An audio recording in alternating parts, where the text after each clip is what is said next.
Bonjour à tous, bienvenue dans cette nouvelle vidéo. Moi je m'appelle Justine et aujourd'hui, comme vous aurez pu le voir dans le titre, on se retrouve pour mon bilan couture du mois de mai. Ce mois-ci j'ai eu quelques vacances, du coup j'ai eu pas mal de temps pour coudre et j'ai pu coudre 7 pièces. On commence d'abord par le short girly. Donc le short girly c'est un patron de Charlotte Jobert. Là pour le choix que j'ai fait, c'est pas trop de saison, mais ça fait un moment que j'avais le tissu et que je devais le réaliser. Donc ce patron, il va du 32 au 52, il est disponible en PDF au prix de 8,90 €. Ce patron c'est un short jupette avec une taille élastiquée. On peut le réaliser en chaîne et trame ou en maille. Je l'ai déjà réalisé en maille. Et on peut mettre avec ou sans incrustation de dentelle. Et pour ma première version, c'était donc en maille avec une incrustation de dentelle. Donc ce short, je l'ai réalisé en taille 40. J'ai utilisé la viscose Rose Éternelle, qui est une collaboration de tissu entre Charlotte Jobert et Liz Taylor. Donc celui-là, ce tissu, vous ne pouvez plus le retrouver, c'était une édition limitée. Donc moi j'ai décidé de faire la version simple, sans incrustation de dentelle. En bas, ici j'ai fait un petit ourlet rouloté, pas du tout, un ourlet mouchoir. Donc j'ai d'abord fait une couture à 1,5 cm du bord. Ensuite j'ai marqué le pli au fer pour me guider. J'ai fait du coup après une deuxième couture pour maintenir proche du bord. Et après j'ai découpé le surplus et j'ai refait une autre couture en repliant. Et du coup ça donne un tout petit ourlet comme ça.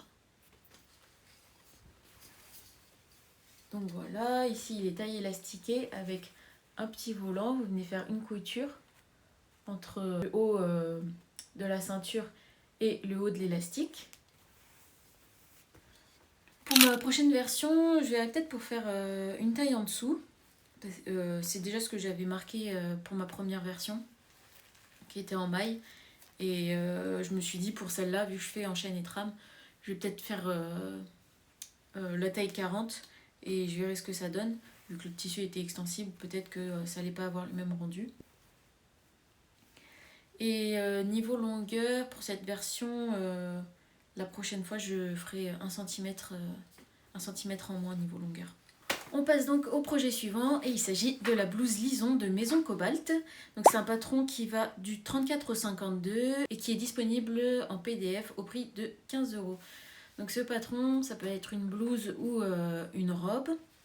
Sa particularité, c'est qu'il a plusieurs plis qui peuvent être mis devant. Vous pouvez avoir deux larges plis sur le devant, vous pouvez en avoir sur le haut de la manche et plusieurs le long de la manche. Pour la version robe, vous pouvez aussi en avoir sur la partie jupe. Donc, tous les plis qui sont proposés dessus sont optionnels. Dans le livret explicatif, elle explique très bien comment faire pour enlever tous ces plis. C'est un patron qui propose aussi différentes encolures. Donc vous avez une version col rond avec une fente qui descend jusqu'à la basque du bas ou semi-fermée. Sinon une encolure V. Soit plongeant, soit semi-fermé. C'est un patron qui se réalise en chaîne et trame et qui dispose d'une vidéo tuto sur YouTube. Pour ma part, je l'ai réalisé en taille 42 dans un voile de coton rayure ajourée qui vient de chez Mondial Tissu. Donc voici ma version. À l'intérieur, j'ai doublé avec du voile de coton. Voilà. Donc j'ai réalisé la version blouse avec le col en V semi-fermé. Pour le devant, j'ai décidé de garder les deux plis. Pour les manches, j'ai fait la longueur longue, parce que vous avez soit sans manches, soit manches courtes, 3/4, poignée ou manches longues. Donc moi j'ai fait manche longue. Au bout, vous avez un bracelet de manches. Sur les manches, moi j'ai décidé de retirer les plis, parce que je voulais une version un peu plus simple. Donc voilà, le devant et le dos. Donc sur cette blouse, vous avez toute la partie devant et dos qui sont doublés avec le voile de coton comme je vous disais. Toutes les finitions à l'intérieur, je vais enlever du sein. Donc à l'intérieur, j'ai fait toutes les finitions à la surjeteuse. Voilà, pareil pour la basque.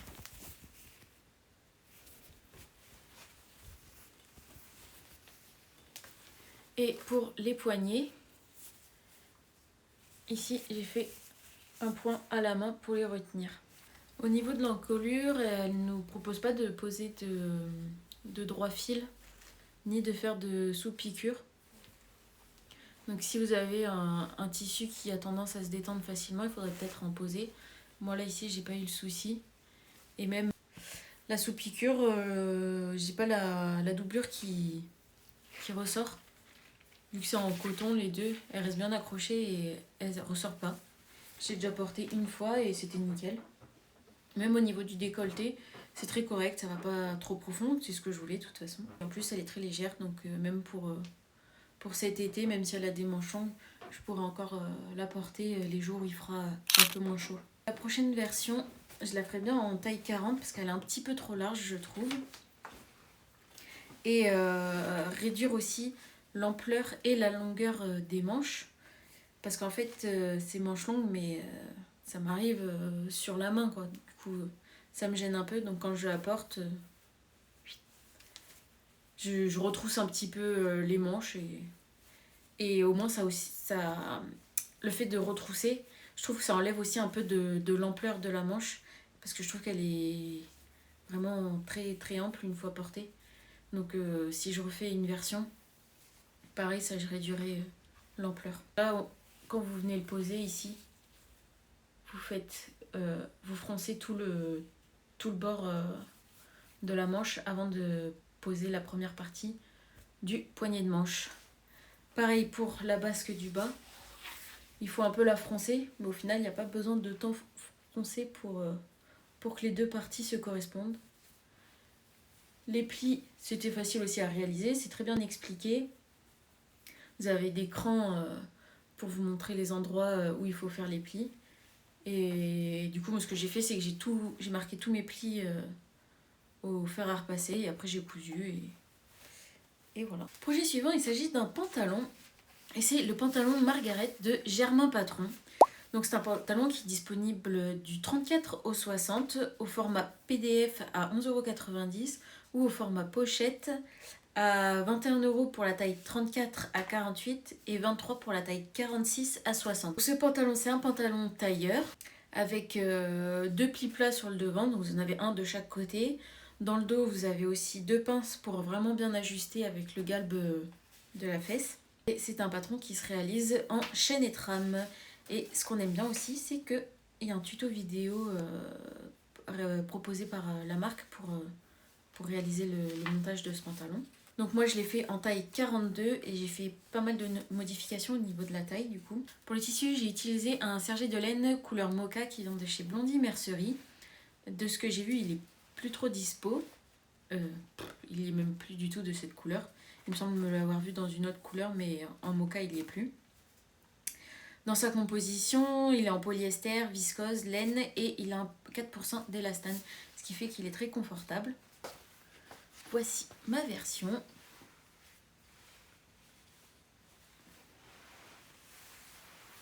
Hop. Voilà.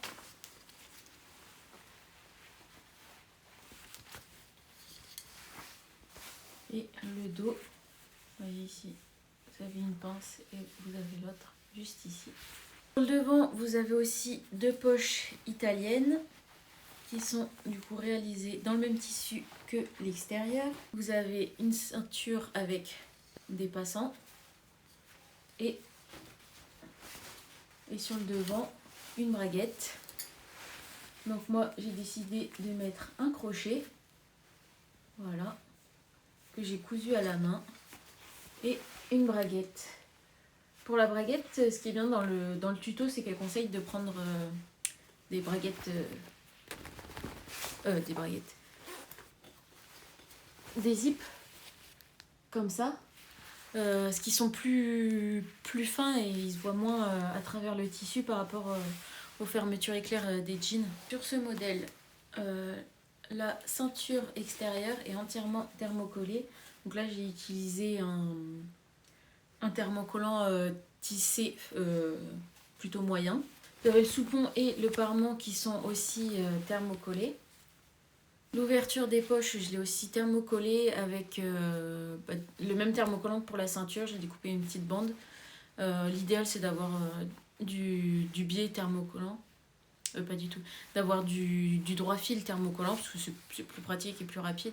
Mais ça va tout aussi bien de faire avec du thermocollant classique et découper des bandes. Dans le tuto, ils vous disent aussi de faire des sous-piqûres à l'entrée des poches pour bien maintenir la doublure. Ils le font aussi pareil pour la ceinture intérieure pour éviter que ça roulotte. Ici, tout du long de la ceinture, du coup, j'ai fait une piqûre nervure. Voilà, pour maintenir l'intérieur. Et à l'intérieur, le bord de la ceinture est fini avec du biais. Pareil, le biais, je l'ai trouvé chez Mondial Tissu. Pour l'ourlet du bas, j'ai fait un ourlet de 1 cm, puis de 2 cm. Et j'ai fait les points à la main. Pour l'ourlet, je pense la prochaine fois, je ferai un surjet et un ourlet de 3 cm. Parce que j'aime mieux le tomber avec un ourlet large sur ce type de pantalon. Mais je resterai pareil sur du point à la main parce que ça fait beaucoup plus propre que d'avoir la couture. Enfin, c'est pas le style que je voulais avoir sur ce pantalon. Toutes les coutures côté sont finies à la surjeteuse, donc à faire avant d'assembler les pièces. Pareil ici. Sur ce modèle, j'ai dû apporter pas mal de modifications. Déjà parce que le tissu est légèrement stretch, donc ça lui apporte du confort.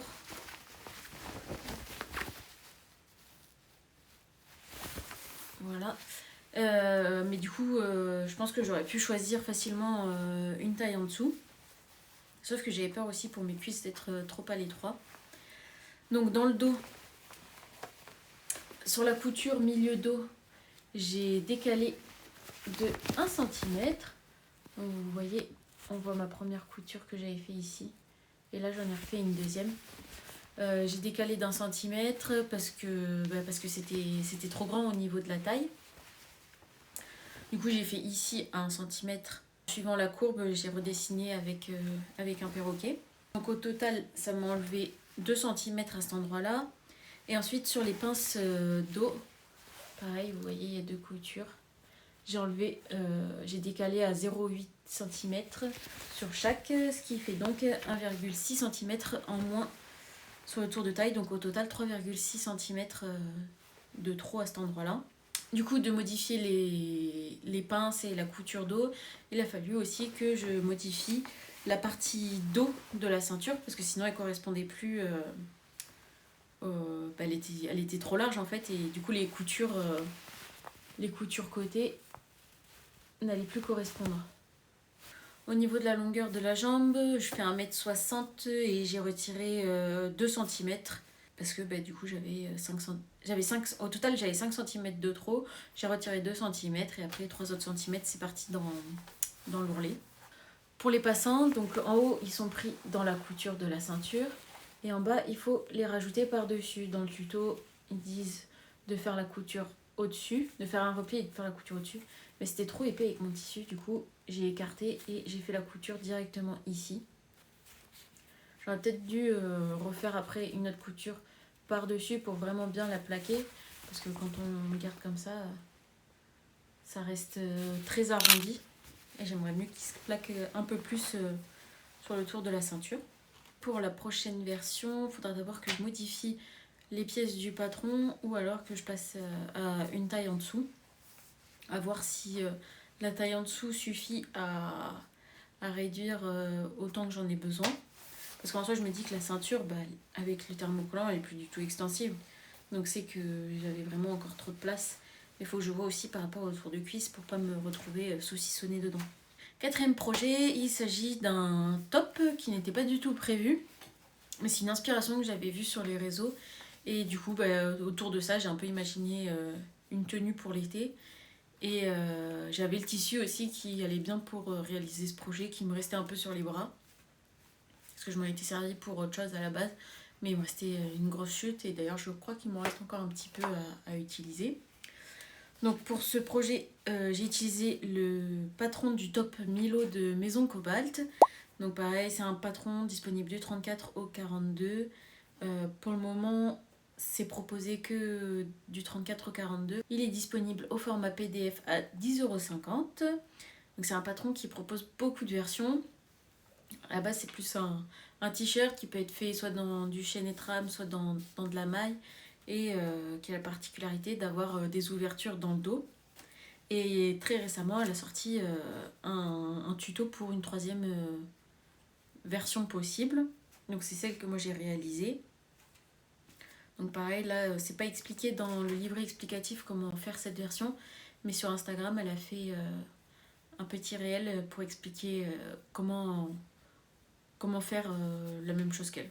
Donc ce top, moi je l'ai réalisé en taille 40 dans une broderie anglaise qui vient du site Craftin. Et à l'intérieur, je l'ai doublé avec du voile de coton pour éviter qu'il soit transparent et qu'on voit à travers si je veux le porter à d'autres occasions ou quoi. Le livre explicatif ou même dans le tuto, elle explique pas comment le faire en version doublée. Mais c'est le genre de choses qui est facile à faire. Il y a plein de tutos sur YouTube qui expliquent comment doubler ce genre de pièces. Donc le voici. Voilà. Donc là sur les côtés, vous avez les ouvertures qui sont fermées avec des petits liens. Là, dans le dos, c'est tout simple comme ça. Donc les liens, je les ai faits avec le voile de coton que j'ai utilisé pour doubler l'intérieur. Parce que je voulais pas... je me suis dit que la broderie anglaise, ça risquait de faire épais pour cette partie-là. Et j'aimais bien un peu d'avoir le contraste d'avoir le tissu en broderie anglaise et les liens tout simples. Pour la longueur, j'ai fait la longueur middle. Dans le tuto, elle vous dit pour l'encolure, comme les autres versions de base qu'elle proposait, c'est avec des ouvertures dans le dos et tout ça. Il n'y avait pas besoin de modifier au niveau de l'encolure, la tête passait directement. Mais là, comme c'est entièrement fermé sur tout le tour, elle nous conseille du coup de décaler, de recouper en fait tout le patron à 1 cm pour pouvoir passer facilement la tête. Et franchement, c'est tout pile poil. Il ne faut pas plus ni moins. Voilà. À l'intérieur, du coup, sur toute la courbe, comme je l'ai doublé, j'ai tout cranté au niveau des courbes.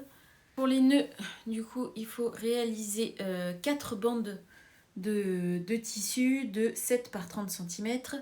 Dans le tuto, elle fait le bout droit. Moi, j'ai décidé de biseauter pour que ce soit un peu plus joli. Je les ai cousus là, juste avant d'assembler avec la doublure à 1,5 cm. Du coup, ça se retrouve à 0,5 cm du bord sous l'emmanchure. Le fait d'avoir la doublure, j'ai pu les prendre en sandwich entre les deux tissus. Donc comme je vous disais au début, je l'ai imaginé ce top avec une tenue complète. Normalement c'est plus pour faire tenue de plage. J'ai pas encore fait le maillot de bain, mais ça va bientôt. Bientôt, j'aimerais bien le faire. Et du coup, pour aller avec, j'ai décidé de faire un short en jean. Le patron, c'est le short Carlotta de Make My Lemonade. Donc, c'est un patron qui va du 34 au 48 et qui est disponible au format PDF à 9,90 €. Donc, c'est un short taille haute avec une forme trapèze. Devant, vous avez des poches comme sur un jean. Derrière, vous avez 2 poches plaquées. Vous avez un montage braguette et vous avez un tuto vidéo sur YouTube pour vous aider à l'assembler. Et donc voici ma version. Donc j'ai réalisé dans un jean, je sais plus du tout d'où il me vient. Voilà. À l'intérieur, pour faire les poches, j'ai utilisé une chute de tissu qui me restait d'une chemise que j'avais fait. Et il me restait tout pile pour faire les poches. Derrière, vous avez une forme avec des petits pics comme ça. qui est très sympa. J'ai fait des surpiqûres partout, donc sur la ceinture j'en ai fait des simples, mais sur tout le reste j'ai fait des doubles surpiqûres. Sur la poche j'ai rajouté une petite broderie. À la base je pensais faire les motifs comme on trouve sur les poches des jeans du commerce, mais après je me suis dit que ce serait plus sympa d'utiliser la machine à broder et de faire quelque chose comme ça, donc un petit timbre avec des citrons. Au niveau des modifications, j'ai réduit la longueur de 7 cm et après j'ai fait des revers qui font, là il y a 2 revers qui font environ 2 cm chacun, que j'ai maintenu de chaque côté par une couture, donc sur les côtés et à l'intérieur des cuisses. J'ai oublié juste avant, je voulais surfiler le bas du tissu avant de faire les coutures sur les côtés. J'ai passé à la machine et ça s'effiloche complètement. Donc il va falloir que je défasse les coutures sur les côtés pour filer le bord et puis refaire les coutures pour le maintenir. En plus de ça, c'est un tissu qui a vachement d'étain. À chaque fois que je le cousais, j'avais les yeux n'importe quoi. J'avais les doigts tout bleus. Donc après, je l'ai mis à tremper dans du vinaigre et de l'eau et je sais pas si ça aura marché parce que quand je l'ai sorti de là, l'eau elle était toujours aussi blanche, enfin aussi transparente, donc on verra. Pour la boutonnière, j'ai galéré avec ma machine, je sais pas pourquoi, elle voulait pas avancer. Je pense qu'il y avait... Oh, j'arrive pas à les faire. Je pense qu'il y avait trop d'épaisseur sur le bord et du coup ça l'a gênée, elle arrivait pas à l'entraîner. J'ai fait je sais pas combien de fois des essais, c'est pour ça que le tissu un petit peu ramassé à force. Donc j'ai abandonné et puis j'ai ressorti mon ancienne machine et ça a un peu galéré mais beaucoup moins et j'ai fini par réussir à le faire. Mais ouais, je sais pas pourquoi celle-là elle a pas voulu, enfin je sais pas, si je pense que c'est à cause de l'épaisseur parce que rien que là ici, vous voyez comment c'est épais. Je trouve que les finitions proposées par le tuto sont pas assez poussées.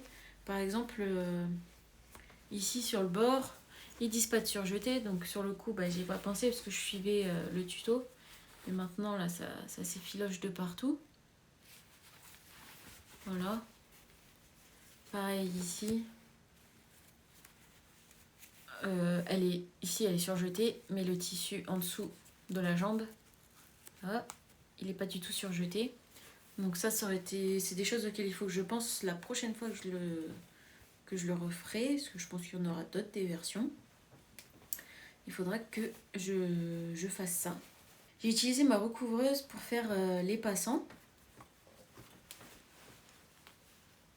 Donc là, en fait, je les ai préparés. Donc à l'intérieur, vous voyez le point. Je les ai préparés. Sur le dessus, j'ai fait avec du fil bleu foncé. Et ensuite, après, je suis repassée avec du fil épais spécial jean pour faire les surpiqûres. Pareil, ici, par contre, pour celui-là, j'ai pas du tout galéré pour faire les passants. Genre, ça allait nickel. Mais ici, il est pas coincé dans la ceinture, parce que la ceinture, elle est en une seule pièce. Donc, du coup, j'ai juste fait un point droit tout simple pour le maintenir. À la recouvreuse, j'ai aussi fait le dos.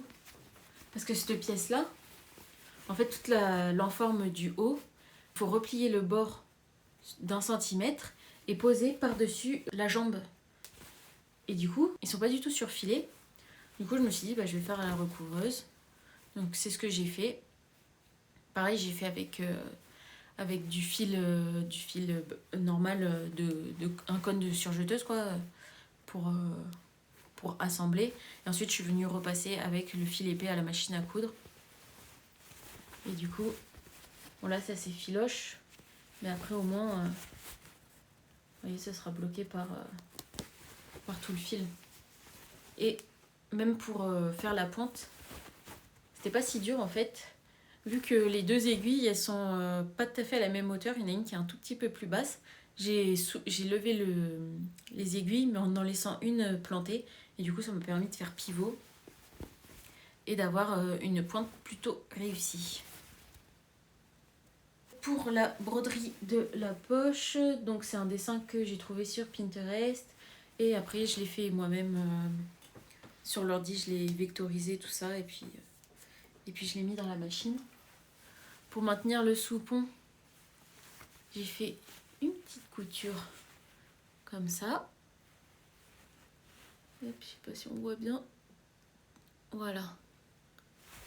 Voilà, c'est un point qui est proposé par ma machine. Je l'ai fait direct comme ça dessus. La prochaine fois, je le testerai sur un petit bout de tissu pour voir la longueur que ça donne. Parce que là, ça fait un petit peu ridicule. Mais il y a tellement de passages de fil que je me suis dit, il vaut mieux laisser comme ça. Et étant donné que j'ai aussi déjà assez galéré avec la boutonnière, voilà, c'était pas plus mal là.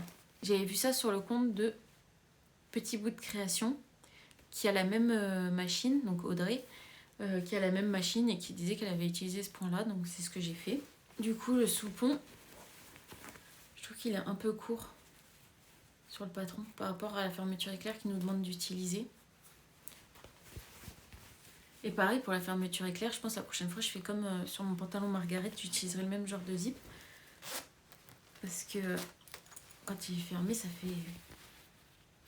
fait une petite épaisseur au porté, je trouve, et ça fait moins joli que si c'était si la tête ici était plus petite. Au niveau thermocollant, j'en ai posé sur la moitié de la ceinture, donc partie extérieure. Vu que la ceinture elle est en une seule partie et qu'elle est à plier en deux, moi j'ai décidé de thermocoller la partie extérieure. Du coup après pour la ceinture, j'ai fait un repli de 1 cm, puis j'ai replié encore en deux. Et du coup, j'ai réalisé une piqûre nervure, donc là tout du long, et aussi la surpiqûre en plus qui va par-dessus pour faire joli. Voilà. Et j'ai fait la surpiqûre nervure, que ce soit vraiment bien tenu jusqu'en bas du tissu, parce que sinon c'était beaucoup plus haut et niveau finition je préférais. Donc pour la taille pour ce short, j'ai fait la taille 40 au tour de taille et 42 au tour de hanche par rapport au tableau des mensurations. C'est ce qui correspondait le mieux. Mais là, après avoir essayé, clairement je peux faire un 40 partout. Il est assez large et tout grâce à sa forme trapèze. Donc c'est pas gênant. C'est tout pour ce short. On passe à l'avant-dernier projet. Il s'agit donc du top Romy de Evelyn Pattern. Donc c'est un patron gratuit. Qui est disponible sur son site au format PDF de la taille 32 à 42. Agrandir la gamme de taille, mais pour le moment ça va que jusqu'au 42. Ce patron du coup il propose plusieurs déclinaisons, donc vous pouvez le faire soit en top, soit en robe. Il a aussi une légère forme trapèze.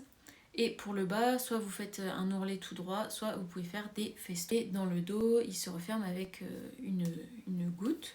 Donc moi pour cette version du top Romy, je l'ai réalisé en taille 40 dans un coton lavé bleu que j'avais trouvé sur Dress & Stoffen.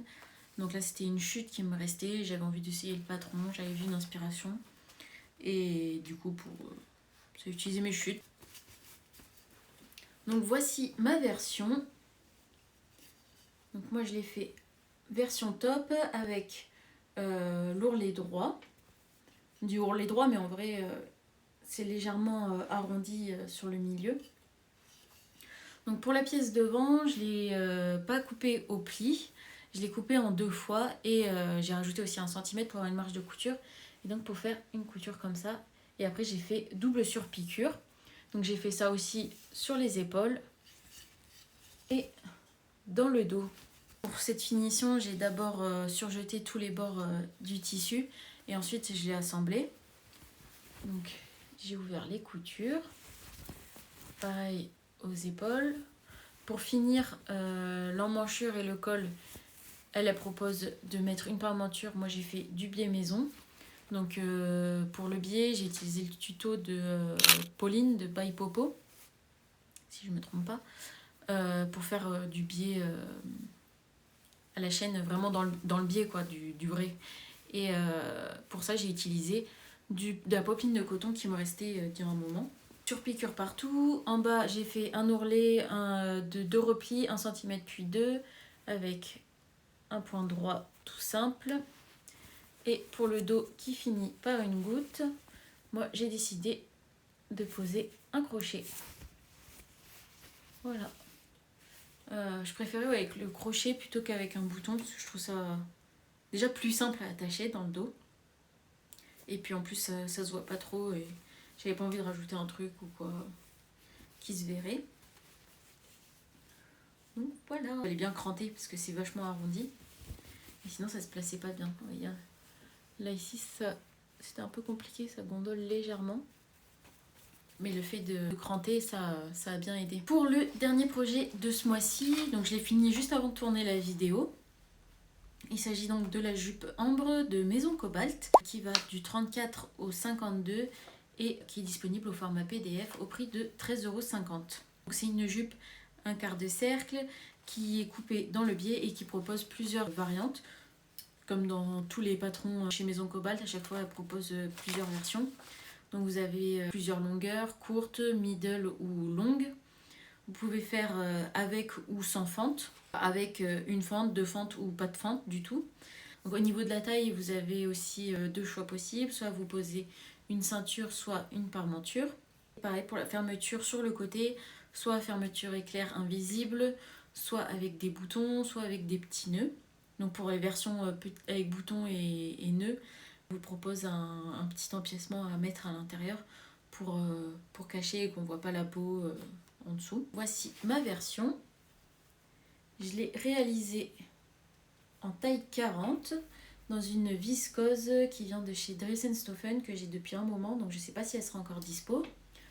Au niveau de la longueur, je l'ai fait la version middle avec une seule fente sur le côté et ici j'ai fermé avec un zip invisible. En bas, j'ai fait un ourlet mouchoir. Oh. Donc, comme pour le shorty girly, j'ai d'abord fait une couture à 1 cm du bord. J'ai marqué au fer, une deuxième couture au bord. J'ai découpé l'excédent de tissu et j'ai refait un dernier repli. Et j'ai passé à la machine. L'intérieur. Donc sur le côté avec la fermeture éclair, j'ai d'abord surjeté les bords du tissu avant d'assembler pour pouvoir ouvrir les coutures et avoir un truc propre. De l'autre côté, j'ai assemblé et ensuite j'ai surjeté. Ici, au niveau de la fente, en fait, elle vous fait d'abord assembler. Donc moi, j'ai fait jusqu'à 30 cm, partant du haut jusqu'au début de la fente, il y a 30 cm. Donc elle nous fait assembler tout simplement. Et ensuite, on vient replier sur 0,5 cm le tissu et faire une surpiqûre tout du long. Voilà. Et qui permet de bloquer le tissu sans avoir à faire, sans avoir à utiliser la surjeteuse. Sur ce modèle, ça peut être sympa aussi de faire des coutures anglaises, mais dans ce cas-là, il faut rajouter aussi les marges de couture.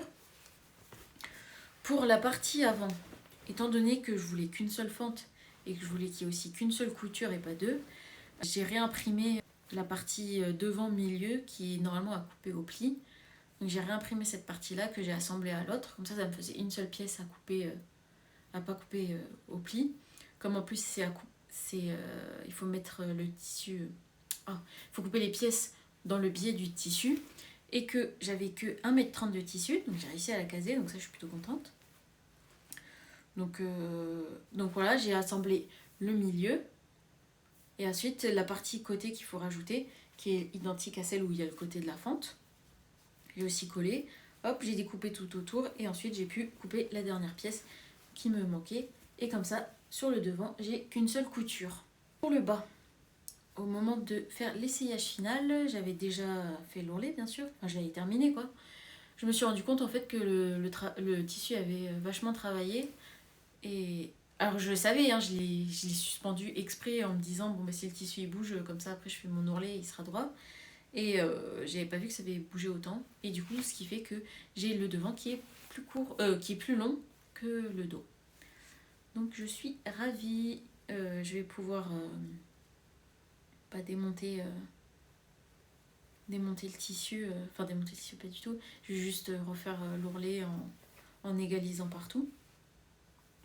Pour la finition de la ceinture, je vois que j'ai pas coupé le fil, j'ai fait sur le haut de la ceinture, donc elle est en un seul morceau, j'ai replié d'1 centimètre au fer et ensuite je l'ai replié en deux. Pour la maintenir, j'ai fait une piqûre nervure, voilà, pour la maintenir à l'intérieur. J'avais un peu la flemme de faire à la main. Du coup, je me suis dit à la machine, ça passera très bien. Et franchement, c'est nickel. J'ai bien respecté, je suis bien restée droite. Pareil pour mon étiquette. C'est au moment où je suis en train de faire la piqûre nervure que j'y pense. Comme d'hab, en fait, j'oublie très souvent. Du coup, c'est pour ça qu'elle est sur le côté, dans le dos. C'est pas très gênant. Dernier point aussi, la ceinture, je l'ai thermocollée avec du thermocollant H200. Donc c'est celui qui est conseillé par la créatrice. Le problème, c'est que c'est un thermocollant qui a un petit peu un petit stretch. Le tissu en étant coupé dans le biais, enfin, la ceinture est aussi coupée dans le biais, et ça rajoute un petit stretch. Ce qui fait que du coup, j'ai l'impression que le tissu, à force de le coudre, de le manipuler, tout ça, il s'est un peu détendu, donc il colle pas bien à la peau. Donc je verrai en passant en machine si ça reprend un peu forme. Sinon, la prochaine fois, j'utiliserai un thermocollant tissé, ou alors je couperai pas dans le biais la ceinture, parce qu'en soi j'ai quand même assez de marge dedans pour être bien sans avoir ce petit côté extensible. Et bien voilà, c'est tout pour ce bilan couture. J'espère que ça vous a plu. N'hésitez pas à me dire dans les commentaires si vous avez aimé, s'il y a des patrons qui vous ont plu, si vous aussi vous les avez réalisés. Mettre un petit like, à partager, à booster. Et voilà, et on se retrouve bientôt pour un autre bilan couture. Bye!